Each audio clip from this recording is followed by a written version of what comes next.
Grabando. Bueno, muy buenas tardes a quienes están en Argentina, muy buenos días a quienes están desde Nueva Zelanda. El día de hoy tenemos el placer de estar llevando a cabo este tercer webinar de la serie de STEM denominado Estudios en Apicultura y el futuro de las abejas. Tenemos 3 oradores maravillosos. También nos acompaña quien siempre nos está apoyando, y bueno, es el motor de la red de científicos argentinos de Nueva Zelanda, la doctora Ana Clark, fundadora y coordinadora científica de la red, y también nos está acompañando un miembro de la embajada, ya que la ministra María Belén Bogado no puede estar presente, así que muchas gracias también por su apoyo. Les pedimos por favor que silencien los micrófonos y las cámaras para mejorar las presentaciones. Al final vamos a tener todos 15 minutos de participar de la discusión sobre el futuro de las abejas con nuestros 3 oradores. El primer va a estar dividido en 4 bloques de 15 minutos, comenzando con Christian Meyer, quien es licenciado en Ciencias Biológicas de la Universidad de Buenos Aires y es especialista en Ingeniería Ambiental de la UTN. Luego nos va a seguir acompañando la doctora Karina Audicio, quien es licenciada en Química, doctora en Ciencias del área Química Aplicada. Ella es investigadora principal del CONICET de la Universidad Nacional de Salta y docente en la Facultad de Ciencias Exactas de la misma universidad. Al finalizar vamos a estar con Pablo Germán, quien va a estar hablando sobre varroa y el futuro de las abejas. Pablo es fundador y director científico en Feromite. Así que estamos muy contentos. Perdón. Cualquier inconveniente técnico que tengan me escriben a mí por privado y yo se lo solucionaré si no pueden escuchar bien o si no pueden ver las imágenes para no interrumpir los oradores. Damos entonces comienzo al webinar con Christian Meyer, licenciado en Ciencias Biológicas, quien va a estar presentando la relevancia de la polinización en la producción de alimentos. Bienvenido. Bueno, muchas gracias por la introducción. A ver si puedo compartir mi pantalla. ¿Me avisan? ¿Se ve correctamente? Perfecto. Bien. Bueno, pido perdón, antes de nada voy a ir muy rápido por algunos conceptos por el tiempo que tenemos para la presentación, pero si surge alguna duda, por favor no duden en escribirme o lo podemos discutir al final de la charla.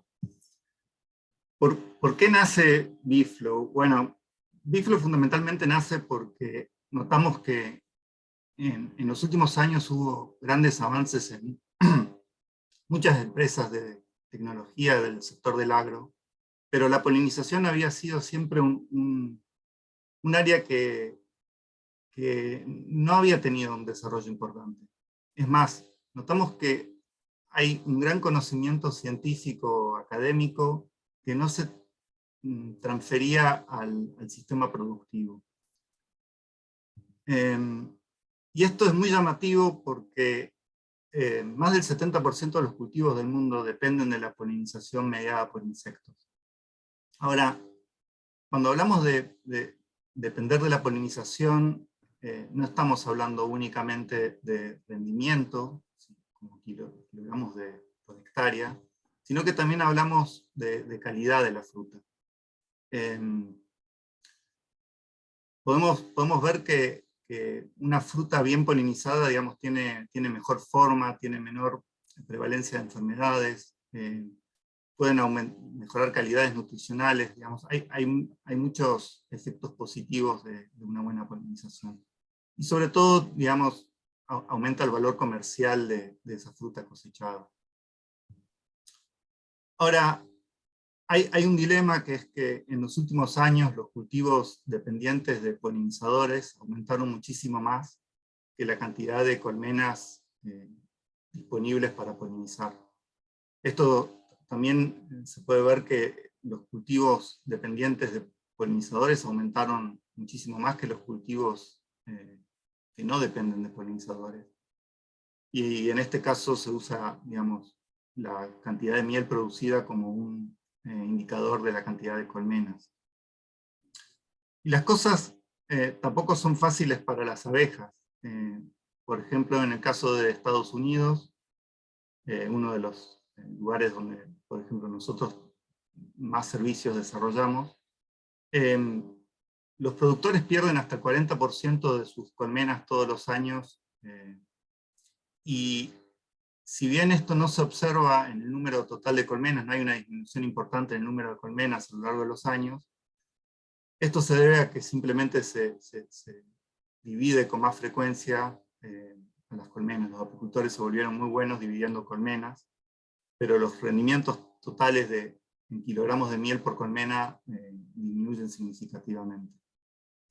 Entonces, ¿qué ofrece Biflo? Bueno, Biflo ofrece programas de polinización con una visión integral, digamos, una visión más holística sobre la polinización. Para esto nosotros tenemos fundamentalmente dos tecnologías, ambas desarrolladas por el CONICET. En el primer caso se trata de una solución nutritiva con la que alimentamos a nuestras colmenas y digamos, provocan un estímulo en el sistema inmune y también hay una mejora en la temperatura de vuelo de las colmenas, de las abejas. Y la segunda tecnología, desarrollada por el Dr. Walter Farina en la Facultad de Ciencias Exactas y Naturales de la UBA, es un producto que permite dirigir a las abejas al cultivo que nosotros queremos polinizar. Este producto se desarrolla específicamente para cada cultivo, y actualmente lo tenemos desarrollado para girasol, kiwi, manzana, pera, arándano, almendra, y algunos más que tenemos en desarrollo. Ahora, bueno, Biflo además, durante los servicios de polinización, ofrece, digamos, nosotros realizamos monitoreos de la polinización en tiempo real, digamos, midiendo la cantidad de abejas que visitan a las flores. Hacemos mediciones del éxito reproductivo para saber cuántas flores se transforman efectivamente en fruto. Luego hacemos un análisis de post cosecha de esa fruta, y también detectamos oportunidades de mejora, o realizamos lo que llamamos sponsor research, que de hecho es un área propia dentro de nuestra empresa, y algunos de esos resultados les voy a mostrar más adelante. Por ejemplo, en este caso les voy a hablar un poco del cultivo de arándano, que es probablemente el cultivo en el que más experiencia tenemos, en el que más hemos trabajado. Esto es un ensayo que se realizó en Oregon, en Estados Unidos. En este caso comparamos el servicio de polinización Biflo versus un servicio de polinización convencional en un lote de referencia. Cuando medimos la frecuencia de visita, vemos que en el lote Biflo hubo un 83% más de frecuencia de visita, y esto fue en el promedio total, pero también a lo largo de los días de la floración consistentemente hubo mayor frecuencia de visita. Lo importante de esto es que esa mayor frecuencia de visita redunda en un mayor éxito reproductivo, ya que en ese lote el 86% de las flores desarrollaron fruto, y en total hubo un 19% más de fruta formada en esos lotes. Además, podemos observar que esa fruta era un 22% más pesada. Por lo tanto, acá sí estamos hablando de un aumento de rinde que se debe a un aumento en la cantidad de fruta y un aumento en el tamaño de esa fruta cosechada.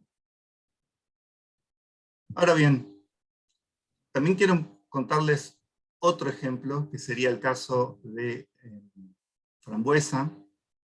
Este cultivo es muy particular.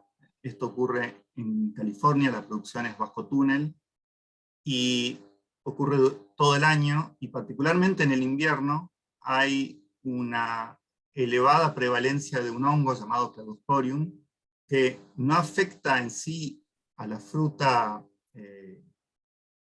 negativamente, pero le quita el valor comercial a la misma.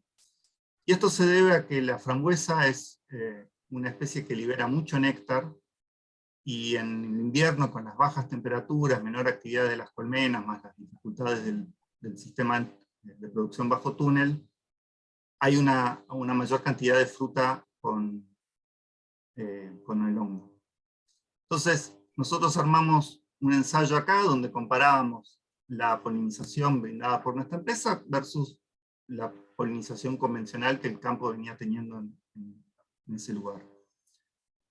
Y lo que observamos es que, una vez más, la frecuencia de visita en los túneles era mayor, era 260% mayor. Y esto se podía también ver en la cantidad de néctar remanente que quedaba en las flores al final del día, donde, digamos, dentro de los túneles donde estaba el servicio Biflo, la cantidad de néctar había disminuido en un 80%. Cuando observamos la cantidad de fruta con Cladosporium, pudimos observar que esta bajó un 60%. Y lo que es más importante, el porcentaje de descarte, que era un 50%, bajó un 20%. Acá hago un pequeño paréntesis, primero para indicar justamente que es una reducción importante pasar a descartar solo el 20%, aunque por otro lado implica que todavía se está descartando un 20% de fruta por no tener valor comercial. Por último, de los ensayos que quería mostrarle, está el ensayo en frutilla. Frutilla es un cultivo muy particular, porque tradicionalmente no se usan colmenas para polinizar. Entonces, nosotros armamos un ensayo para mostrarle a los productores que los polinizadores podían tener un impacto sobre la calidad de la fruta.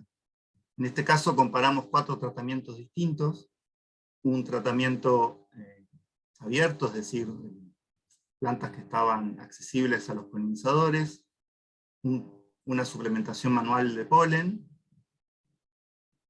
un grupo de plantas con polinización anemófila, es decir, se le coloca una malla que permite pasar el polen, pero no los polinizadores, y otro tratamiento que consistía en una malla que no permite pasar el polen ni los polinizadores, y solo se ve la autopolinización de esas plantas.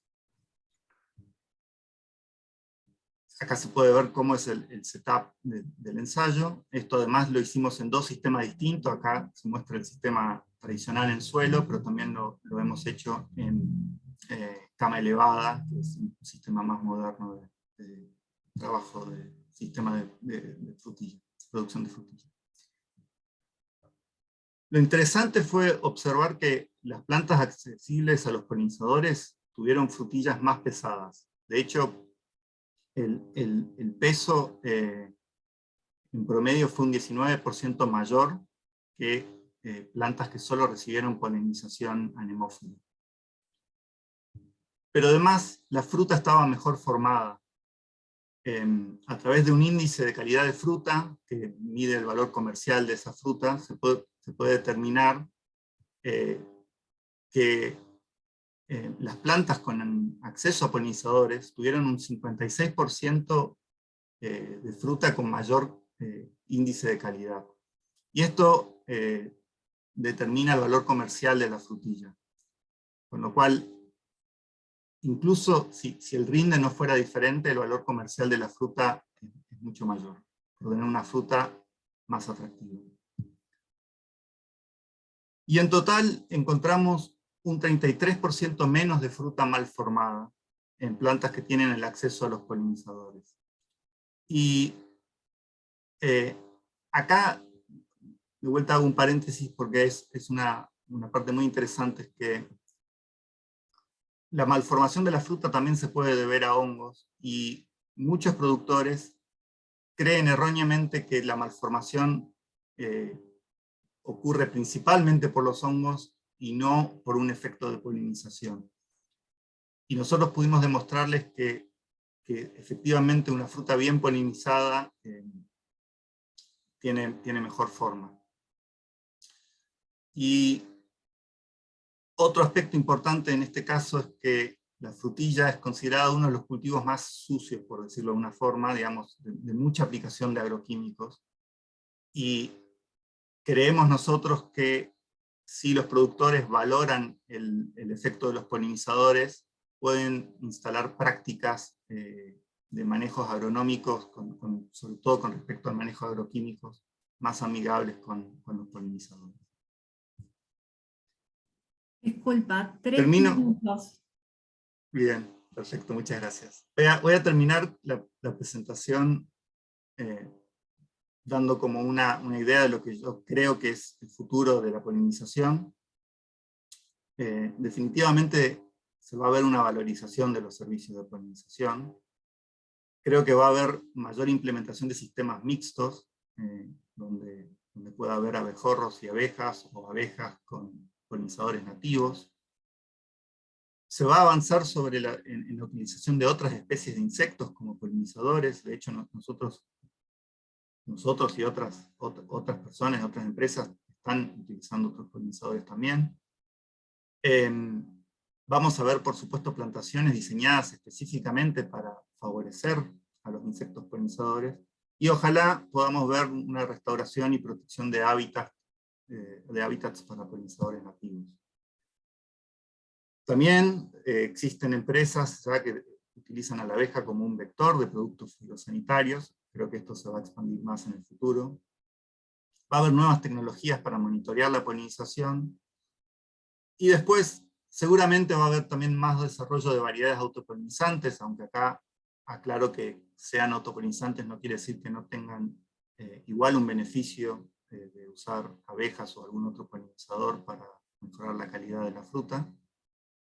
Y por último, vamos a ver también un desarrollo de sistemas de polinización artificial, como por ejemplo drones polinizadores. Así que bueno, esto es todo.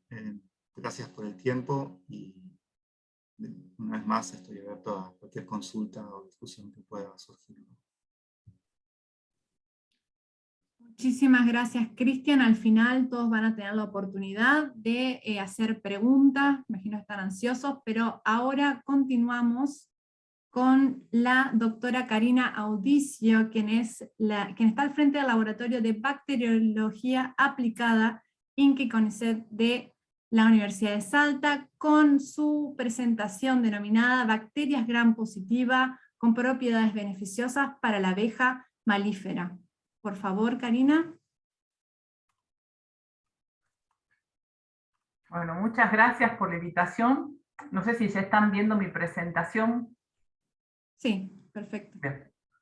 Gracias. En primer lugar, le agradezco a Pablo y a Ana la invitación y el poder contarles un poco en qué trabajamos en investigación acá en Salta. Como les dijo Elisa, yo trabajo con microorganismos, principalmente bacterias gram positivas, y en particular, dentro de las diferentes líneas que tenemos en el grupo, una de ellas tiene que ver con buscar aquellas bacterias que tengan alguna propiedad beneficiosa para la abeja melífera. Cabe destacar que Argentina tiene un lugar muy importante a nivel mundial por su producción y exportación de miel. Yo acá traté de buscar los datos más actuales de cuál era la posición de nuestro país en cuanto a la producción y exportación de miel, y encontré varias fuentes que a veces no concordaban. Lo que sí es importante es resaltar que estamos siempre entre los primeros lugares, como muy lejos hemos estado en el 4º lugar. La miel argentina que se produce, el 95% se exporta a más de 20 países distintos.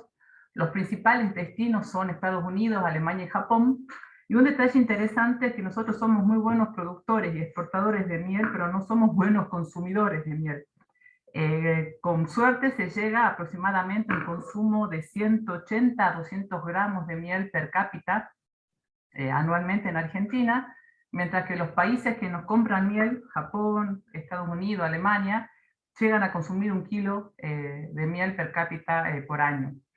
Uno de los detalles más interesantes es que la miel que se produce en nuestro país tiene una calidad muy relevante, y eso ha hecho que mantenga esa posición como exportador. Lamentablemente hubo alguna época en que se tuvieron problemas con la exportación de miel por encontrar residuos de diferentes compuestos que tratan de combatir enfermedades, y eso fue lo que un poco me llevó hace ya casi 20 años a interesarme por este tema, a ver posibilidades para tratar de reducir el uso de antibióticos para controlar enfermedades y buscar alternativas naturales. Ya comentó un poco Cristian en su presentación recién algunos cultivos que necesitan polinizadores, y dentro de los que precisan polinizadores están los que son más ricos, o los que a la persona le atrae más consumir. Algunos autores dicen 75, otro 80% de los cultivos del mundo dependen en cierta medida de la polinización de los insectos.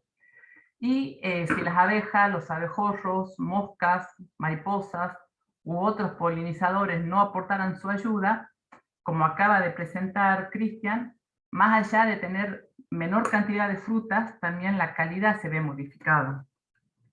Un detalle importante es que así como cualquier ser vivo se puede enfermar por agentes etiológicos particulares, las abejas se enferman, se estresan, mueren, además de las enfermedades que la aquejan, donde se destacan loque americana, loque europea, nosema o varroa, que son enfermedades típicas de este insecto. También influye la nutrición, influye el clima, y después empieza a influir el hombre a través de diferentes prácticas agrícolas y apícolas, que a través del manejo de suelos donde se llevan a cabo monocultivos, o se hace un trabajo muy fuerte de colmenas que se van trasladando para colaborar con la polinización y no se las deja, como quien diría, recuperar su equilibrio a la colonia. El uso de antenas de celulares se ha observado estos últimos años que pueden perjudicar a este insecto porque los desorientan y a veces no pueden regresar a su colonia. Y también el uso de pesticidas e insecticidas que se utilizan fuertemente para controlar distintas plagas en estos monocultivos que se explotan a nivel mundial, como soja u otro del estilo, han llevado a que estos insectos también se vean afectados.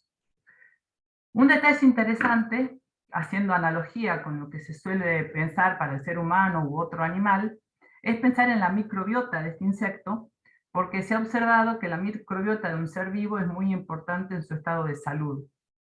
En el caso particular de la abeja melífera, de Apis mellifera, estos últimos 10 años, sí, diríamos del 2010, 2008 en adelante, ha empezado a recibir una atención especial. Una de las cosas que ha llevado a que se analice la microbiota asociada a la abeja melífera es que es muy importante para la salud de la abeja, y si la abeja está bien de salud, va a mejorar su eficacia como polinizador. El origen de esa microbiota viene del consumo de polen, de alimento, de la interacción de la abeja con otras abejas adultas de la misma colonia, con el ambiente. Y una cosa interesante es que algunos autores, varios autores, sostienen que muchos microorganismos son propios de la abeja, que esta tiene una microbiota muy especializada, que independientemente de lo que consuma, esos microorganismos siempre están presentes, estableciendo una simbiosis insecto-microorganismo que lleva a que su estado de salud sea importante cuando su microbiota está completa. En general, uno cuando habla de microorganismos piensa inmediatamente en patógenos, pero no todos los microorganismos son peligrosos, y por suerte un gran porcentaje son muy beneficiosos para el ser humano, los insectos y la vida que tenemos en la biosfera. Y dentro de esos microorganismos que pueden tener propiedades beneficiosas, surge un concepto que quizás han escuchado como el de probióticos. Cuando uno piensa en la palabra probiótico y sugiere a una audiencia que comente qué le motiva o qué le genera esa palabra, pueden surgir, pensando sobre todo en el ser humano, cultivos como los que podemos encontrar en el yogur. Se piensa en salud intestinal, en el sistema inmune, en bienestar, en equilibrio, en un buen estado de salud. Y la definición que se acepta a nivel internacional viene desde hace muchos años, pero en 2014 Gil y colaboradores establecen esta definición, es que son microorganismos vivos que cuando se administran en cantidades adecuadas le van a dar un efecto beneficioso al hospedador. Con esta idea en mente, y habiendo trabajado en mi tesis doctoral con bacterias lácticas aisladas de aves, es que empecé a buscar también bacterias lácticas en el intestino de la abeja, y acá les presento unas bacterias aisladas en nuestro laboratorio y un poco sus características. Son bacterias gram positivas, no esporulan, son microorganismos fermentadores que a partir de los azúcares producen ácido láctico, por eso se las denomina bacterias lácticas. Generalmente se las reconoce como seguras, esta sigla GRAS. El asterisco va porque hay que definir realmente que una cepa que uno aisló tiene esa característica, no por ser una bacteria láctica ya es totalmente inocua, y está presente en animales y en el ser humano. Acá va otro asterisco, porque hasta hace algunos años, diríamos 15, 16 años atrás, había muy poca información sobre la microbiota intestinal relacionada a bacterias lácticas en Apis mellifera. Pensamos entonces en un probiótico para abejas. Eso fue un desafío que se nos pasó por la cabeza hace unos años acá en Argentina, en Salta. Yo participé con un grupo de investigación del INTA Balcarce, y a partir de ahí comenzamos con la idea de aislar este tipo de microorganismos, a ver si lo encontrábamos en el tracto gastrointestinal de la abeja. Y acá hubo que tener en cuenta un detalle. Cuando uno piensa en diseñar un cultivo probiótico para el ser humano, piensa en un niño, en un ser humano, en un ternero, si es otro animal, perdón, un ave. En el caso particular, yo hice mi doctorado trabajando con aves, y cuando vamos a abejas, las abejas no son un individuo, sino que esto es una colonia, es un insecto social. Cuando uno piensa en abejas y quiere cuidarlas y protegerlas, no puede pensar en una única abeja, sino que tiene que trabajar con la colonia. Y una colonia sana, fuerte, tiene entre 50.000 y 80.000 abejas. ¿Cómo trabajamos en el laboratorio? Lo primero que hicimos, hablo de hace varios años atrás, fue tomar con cuidado el aguijón de la abeja. Eso hace que todo su intestino se desprende. Por eso una abeja cuando nos pica es como un acto altruista, porque se muere. A partir de esa muestra en el laboratorio procedimos a preparar diluciones y a elegir medios de cultivo, que la expertise de cada uno le indica cuál de ellos utilizar según qué género bacteriano está buscando. Dentro de las bacterias lácticas nosotros buscábamos Lactobacillus enterococcus, y una vez que se determina el medio de cultivo y se aíslan los microorganismos, hay que empezar a determinar criterios de selección. En el caso particular de nuestro grupo fue la especificidad de especie. ¿Esto qué quiere decir? Tratar de trabajar con bacterias que vinieran del hospedador que queríamos proteger. Queríamos ver de buscar algo que fuera beneficioso o bueno para la abeja melífera, y aislamos microorganismos de la abeja melífera. Además de esa especificidad de especie, teníamos otros criterios, como la síntesis de compuesto con la actividad antimicrobiana. Para otra charla, podría ser cuáles son los criterios que puedo tener para elegir microorganismos. Son muchos.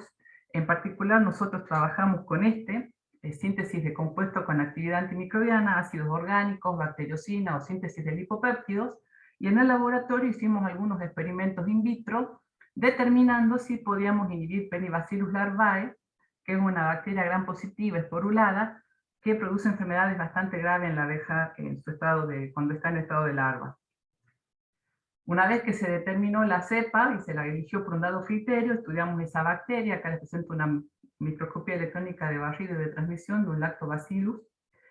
Después determinamos la viabilidad celular cuando se la querían administrar en colmenas, ya trabajando en vivo, con colmenas reales. Los apicultores acá en el noroeste argentino tienen la costumbre de alimentar a las colmenas con jarabes. Entonces decidimos evaluar qué cantidad de sacarosa esta bacteria que habíamos elegido podía tolerar. Y una vez que se hizo ese análisis, se determinó el vehículo y luego la aplicamos en colmenas. Acá vemos el caso de colmenas control con respecto a colmenas tratadas, el área de cría operculada. Y un detalle interesante fue ver cómo las colmenas que habían recibido la bacteria tenían, por un lado, una mayor cantidad de miel, y por otro lado, y en forma totalmente lógica, un mayor número de abejas con respecto al control. En ensayos que realizamos en Jujuy dentro de un proyecto PICT, se eligió una bacteria, una dosis, periodicidad y el tiempo que se la administró.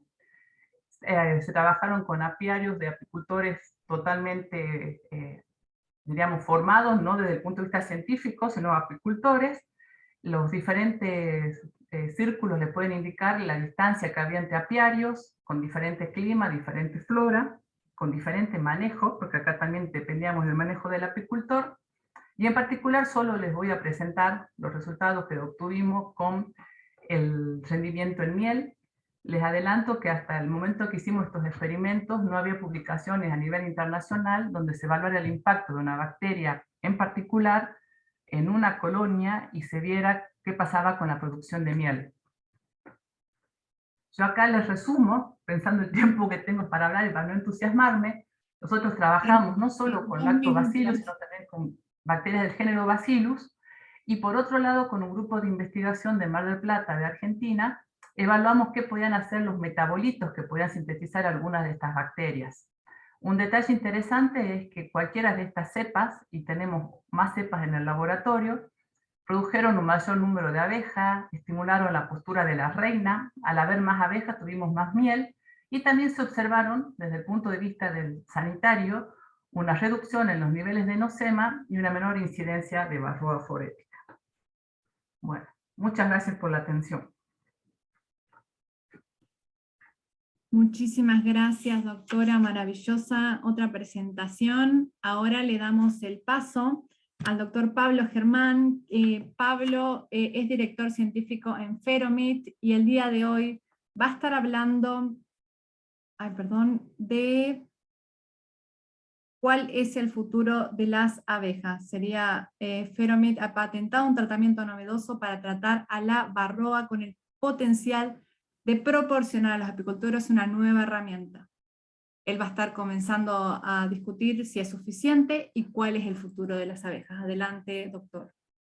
Bueno, gracias Elisa. ¿Me pueden escuchar y pueden ver la pantalla? ¿Todo bien? Sí, perfecto. Sí, perfecto. Bueno, muchas gracias. Bueno, sí, mi presentación es varroa y el futuro de las abejas. Y bueno, yo, para empezar, muchos argentinos se preguntan de dónde viene mi acento. Soy argentino, pero hace 20 años que vivo en Nueva Zelanda. Y en Nueva Zelanda me recibí en biotecnología y después hice un doctorado. Y mientras terminé mi doctorado en el 2012, pero mientras hacía la universidad, estaba muy interesado en lo que es la parte de aplicación de la ciencia a la industria y la parte comercial, y formé parte de grupos y entré en competiciones para ideas de negocios. Y bueno, así que cuando terminé mi doctorado en el 2012, empecé a trabajar para Convita. Mi doctorado había sido estudié los receptores olfativos en insectos, y por eso había una conexión cuando empecé a trabajar con Convita. Convita, para los que no saben, es uno de los mayores productores de miel, en particular miel de manuka en Nueva Zelanda. De hecho, pienso que hoy en la audiencia tenemos alguien de Convita. Así que trabajé para Convita del 2012 al 2015, y esto es como transicioné de ahí al proyecto que les voy a hablar, que es sobre varroa, el ácaro varroa. Esto es lo que nosotros conocemos, que son cómo las abejas viven en colmenas, y es lo que estamos acostumbrados a ver manejadas por los humanos. Pero bueno, las abejas, como sabemos, son también animales silvestres, ¿no? Y entonces, una de las cosas que se ha visto en los medios es esta idea de qué está pasando con las abejas. Hay un poco de preocupación, el tema, como Karina y Cristian mencionaron, temas con la salud de la abeja. De hecho, se ven, por ejemplo, en los medios, se ven que Einstein dijo que si las abejas desaparecieran de la superficie del globo, al hombre solo le quedan 4 años de vida. Sin abejas no hay polinización, ni hierba, ni animales, ni hombres. Bueno, de hecho, esta atribución es falsa. Einstein no dijo eso, y Einstein era un físico teórico, no era un biólogo, así que no sé cuál sería su autoridad en el tema. Pero bueno, esto representa un poco la preocupación que hay en los medios, en la opinión popular, de qué es lo que está pasando con las abejas. Esta es una tapa de Time Magazine, y dice: un mundo sin abejas. ¿Qué pasa si no vamos a pagar? ¿Qué precio vamos a pagar si no encontramos qué es lo que está pasando con las abejas? Y un poco, un poco como que, bueno, ¿de qué están hablando? ¿Es realmente así? ¿Es tan malo lo que está pasando con las abejas? ¿Es realmente que nos vamos a quedar sin abejas? Y entonces un poco, bueno, un poco como que un poco hay algo de cierto ahí. De hecho, en muchas partes del mundo no hay abejas silvestres. No quedan, acá en Nueva Zelanda no quedan abejas silvestres, en Europa, en Estados Unidos, en muchas partes del mundo no quedan abejas silvestres. Y, y lo que pasa es que sí sabemos cuál es la razón, no es que no sabemos, sí sabemos. La razón por la que no hay abejas silvestres y que la única manera de mantener abejas en la mayor parte del mundo son en colmenas manejadas por humanos, es el ácaro varroa. No, el ácaro varroa es un ácaro muy chiquitito, es 1,5 milímetros. Y bueno, luce así, es como ácaros son como pequeñas arañitas, si se quiere. Y lo que pasa es que el ácaro en sí no es tanto lo que produce, no, que afecta tanto a la abeja, pero sí que transmite viruses. Y bueno, no sé cómo decir el nombre del virus en, en español, pero acá vemos una abeja con las alas deformadas, y esto es debido a este virus particular que lo afecta. Y entonces, cuando una colmena está afectada con varroa, realmente no tiene mucho de vida si los humanos no tratan, y una colmena va a durar un año, 1 o 2 temporadas, y la colmena va a morir. Entonces la única manera de mantenerlas vivas es usando tratamientos. No, usando tratamientos es lo que se ha hecho desde que este problema surgió, y voy a hablar un poquitito de cómo el problema surgió. Pero mayormente hay 2 tipos de tratamientos que se usan de pesticidas, y también otros tratamientos que se llaman orgánicos, que son con compuestos más naturales. Pero realmente los apicultores usan mayormente, por lo menos acá en Nueva Zelanda, estos tratamientos sintéticos de pesticidas. Bueno, entonces, ¿qué pasó? ¿Cómo fue que pasó esto? ¿Cómo puede ser que de repente teníamos un ácaro, empezó a matar todas las abejas en el mundo, mató todas las silvestres, y también y produjo que la única manera de mantener abejas sea manejada por el hombre usando pesticidas? La razón es que este ácaro era originalmente de esta parte del sudeste de Asia, en Indonesia, y vivía con la abeja de miel asiática. No, la abeja de miel asiática evolucionó con este ácaro, así que tenía formas naturales, se había adaptado y podía vivir con el ácaro. Lo que pasó es que apicultores, porque la abeja de miel europea es más productiva, empezaron a poner colmenas en esta zona, porque los apicultores acá decían, bueno, en vez de tener la abeja asiática, que es menos productiva, yo quiero tener una abeja más productiva, así que voy a traer la abeja de miel europea. Y bueno, y lo que pasó es que el varroa encontró una especie particular que se llama varroa destructor, que se adaptó a la abeja europea. No hubo unos años en que los apicultores en esta zona no sabían por qué ellos no podían mantener abejas europeas, no entendían muy bien, y algunos pensaron que tal vez hay un ácaro que las afecta. Pero bueno, lamentablemente lograron poner abejas, y lo que pasó es que una vez que el ácaro infectó colonias de abejas europeas, colmenas europeas, y encontró otras colmenas para seguir expandiéndose adentro del continente, empezó a expandirse de una manera que no se pudo parar en todo el mundo, excepto en Australia. Y acá, como vemos, Empezó en Asia en los 1940, 1950, en los 60, 70 se expandió, en los 80 llegó a Estados Unidos, en los 70 llegó a Argentina y también a Brasil, en Sudamérica. Y bueno, en el 2000 llegó a Nueva Zelanda y bueno, que parece que el único lugar donde no tienen es en Australia. Cuando eso pasó, los apicultores al principio, en los 70, en los 80, realmente no sabían qué hacer. Ponían lo que se les ocurría para tratar de combatir. Nadie quería perder sus abejas. Y bueno, el problema es la decisión, ¿no? La decisión de que si no hacen nada, se te mueren la mayor parte de las colmenas.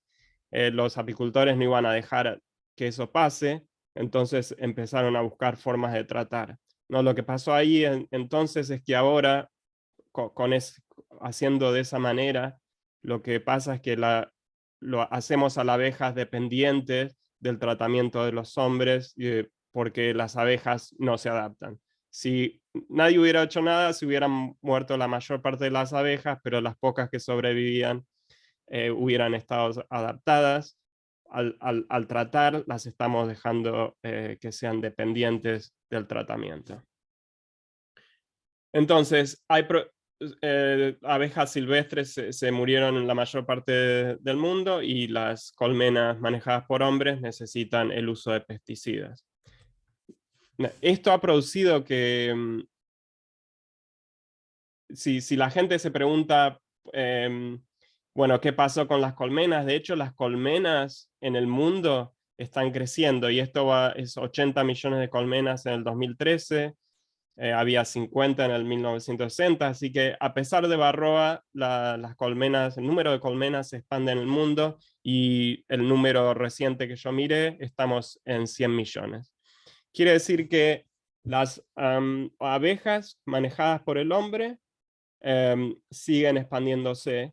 El problema es que en muchas partes del mundo no hay abejas silvestres, entonces sí hay un poco de preocupación. Bueno, no nos vamos a quedar sin abejas para la polinización, pero sí, no hay abejas silvestres y bueno, y por supuesto la salud de las abejas está también afectada. Acá muestro qué pasó en Nueva Zelanda. Llegó en el 2000 la Varroa y tuvimos la suerte un poco en Nueva Zelanda de que ya tenía experiencia de otras partes del mundo, que había que alternar tratamientos. Entonces, como hay dos tratamientos, se alterna entre uno y el otro, amitraz y flumetrina o fluvalinato. Entonces, para alternar, eso lo que produce es que no se haya desarrollado resistencia en Varroa a esos tratamientos, pero en otras partes del mundo, flumetrina, fluvalinato, el Varroa está resistente a esos tratamientos porque ellos no tuvieron la suerte de que tenían para elegir al principio. Entonces usaron uno hasta que Varroa se vuelve resistente al tratamiento. Pero a pesar de eso, podemos ver acá que las pérdidas de colmenas, bueno, ahí Cristian mostró al principio 40% en Estados Unidos, en Nueva Zelanda era más como 10%, acá como vemos en el 2015 era 8,4%, pero las pérdidas están creciendo y en el último censo fueron 13%. No solo las pérdidas de colmenas están creciendo, pero la razón, Varroa se está volviendo la razón principal. Mientras en el pasado otros eran los problemas, ahora se considera que Varroa es el factor más importante. Y estas son la cantidad de colmenas, el porcentaje de colmenas perdidas por Varroa, y como vemos está aumentando. Lo que esto sugiere es que lo que se sabía, que el Varroa se vuelve resistente a esos tratamientos. Por eso en el 2015, cuando yo estaba en Convita y cuando vi el problema de Varroa, pensé que puedo aplicar algo de el conocimiento a mi doctorado para desarrollar un tratamiento nuevo contra la Varroa. Y es así, en el 2016 muestro un poco, sin mostrar muchos detalles, simplemente cuál fue la idea. Entonces terminé de trabajar en Convita y empecé el Ferromite. Y Ferromite es porque la idea, si se acuerdan, yo estudié receptores olfativos. La idea era desarrollar algo que afecte el sistema olfativo del varroa. Eso terminó siendo muy difícil. El nombre todavía lo tenemos, pero, pero no estamos tratando de lograr ese tratamiento, sino lo que estamos desarrollando es un parasiticida nuevo. Entonces, o un pesticida nuevo. Lo que hicimos Disculpa, fue... Pablo, últimos 2 minutos. Últimos 2 minutos, ahí vamos. Entonces, agarramos secuencias genéticas de Varroa, identificamos un objetivo, una enzima o algo que queríamos...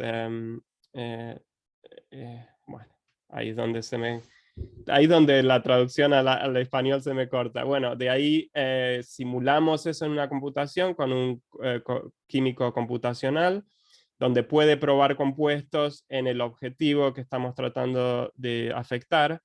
Y cuando hay unos candidatos, hacemos experimentos con los ácaros Varroa en vivo y sacamos cuáles son los compuestos que funcionan mejor.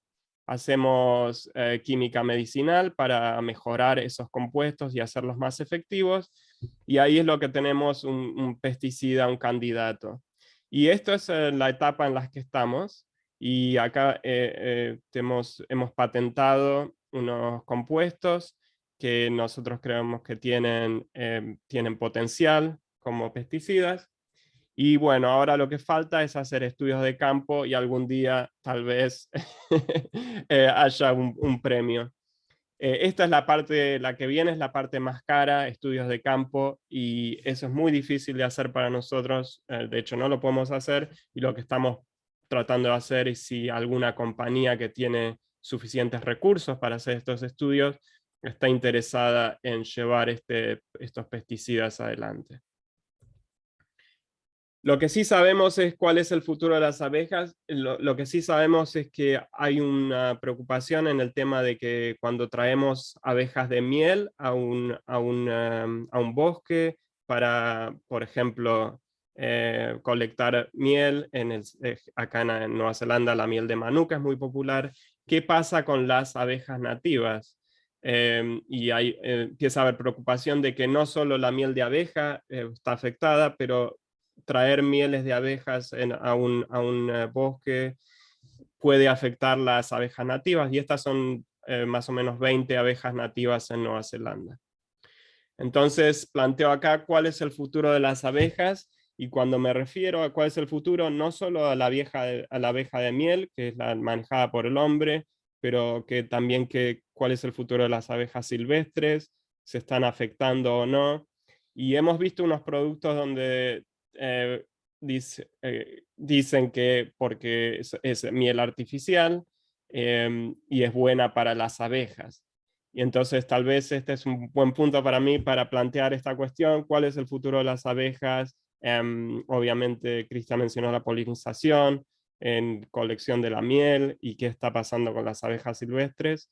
Y bueno, dejo ahí la pregunta y planteada para poder tal vez empezar una discusión si es interesante. Muchas gracias. Muchísimas gracias, Pablo. Nos quedan unos 10 minutos para la discusión y ya tenemos gente que quiere preguntar, así que bueno, le damos la bienvenida a la doctora Ana Claire con la primera consulta. Pueden abrir los micrófonos y activar la cámara. Somos pocos en la sala, así que... Bueno, gracias, Elisa. Me encantó la presentación. La verdad que lo felicito. Lo armaron de una manera que incluso si uno no sabe nada de abejas, es difícil que encontrar a alguien que esté en un conocimiento nulo sobre el tema, pero si incluso no se sabe nada, se entendió todo. La verdad que lo felicito de la manera en que lo presentaron.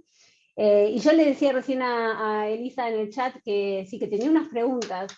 Cristian, vos mencionaste como un futuro para las abejas y la industria de las abejas, la polinización por drones. ¿Cómo sería eso? Me querrías, porque yo trabajo en ciencia de datos, entonces, inteligencia artificial, entonces trabajo de imágenes vía drones, es algo que hago, entonces me gustaría saber un poquito más. Bueno, esto viene un poco, creo, en relación a una serie, Black Mirror creo que se llama, donde hablan donde hay unas abejas que son como robóticas y que hacen la polinización, y bueno, lo lleva a un nivel un poco exagerado. Acá lo que yo veo más en el futuro es, hoy por hoy existe polinización artificial, el kiwi, por ejemplo, que tienen mucho en Nueva Zelanda, se poliniza en muchos casos de forma también artificial, se usan abejas, pero también se poliniza artificialmente. Y lo que se está desarrollando son drones que llevan cargas de polen y que pasan por entre las hileras de los cultivos, pulverizando ese polen y polinizando las plantas. Acá, a ver, es un poco, bueno, ¿ese es el futuro que queremos? ¿Es eso lo que imaginamos? Bueno, hay que ver que eso puede ser un complemento, puede ser una ayuda, puede ser algo más.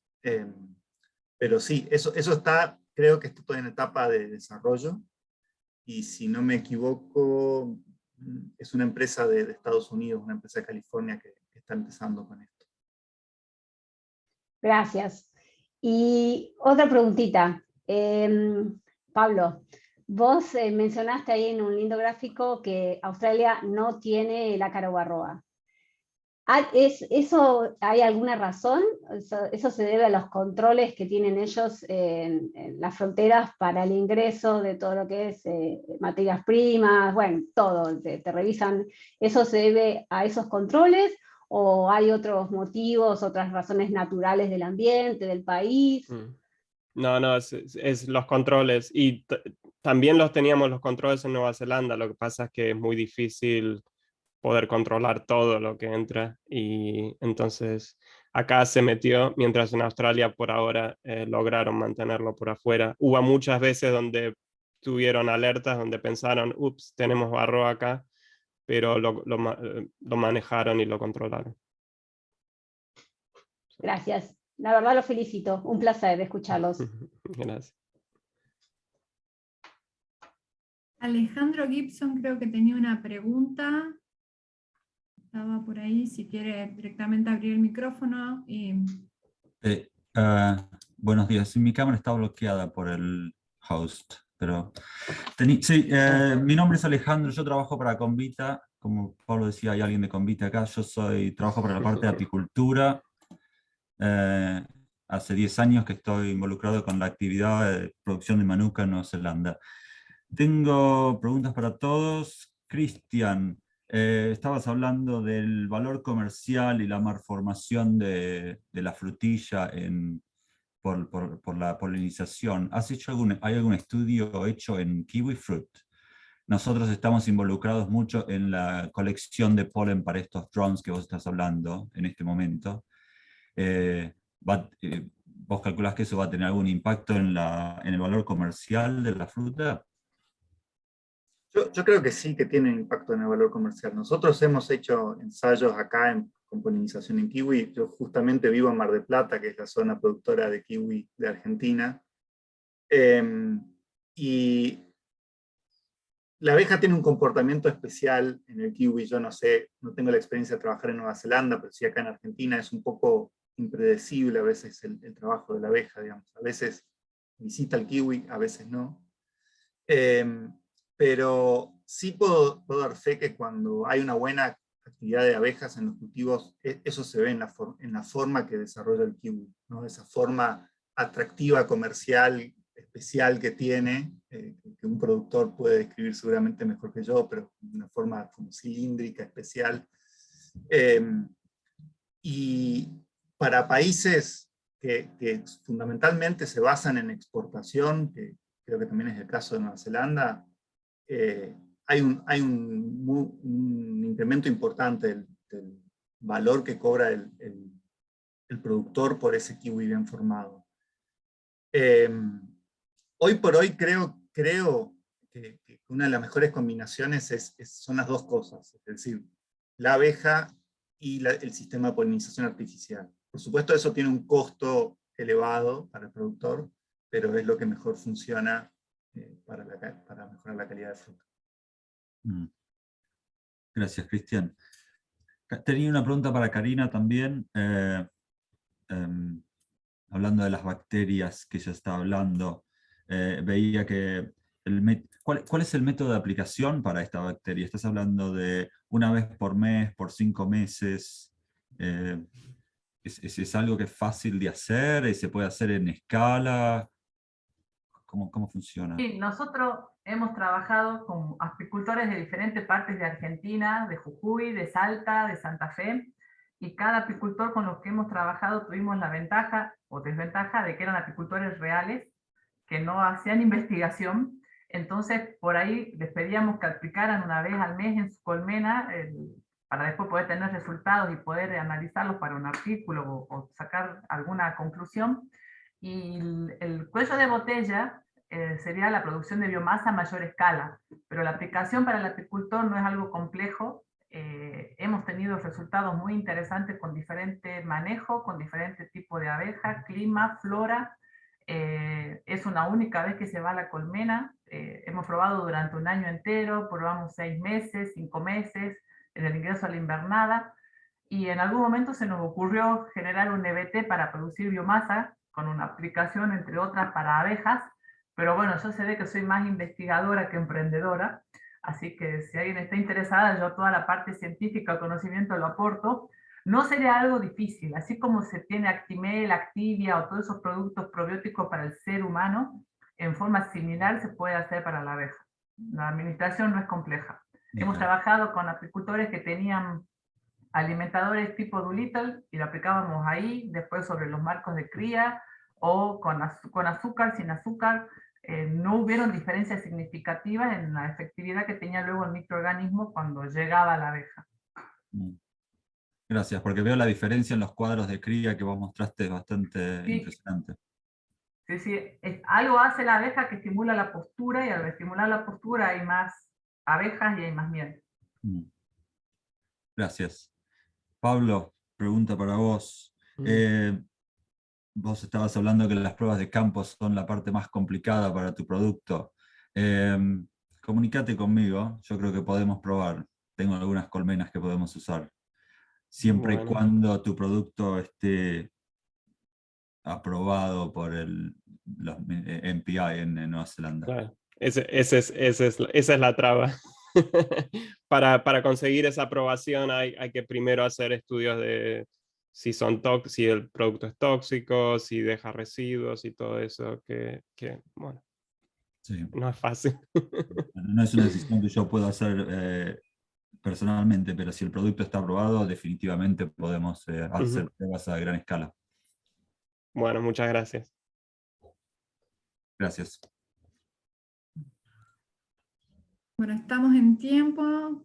No sé si quedó alguna preguntita, si no después pueden contactar por privado, sí, a nuestros oradores del día de hoy. La verdad que sí, felicitarlos, fue maravilloso. Un placer estar acá.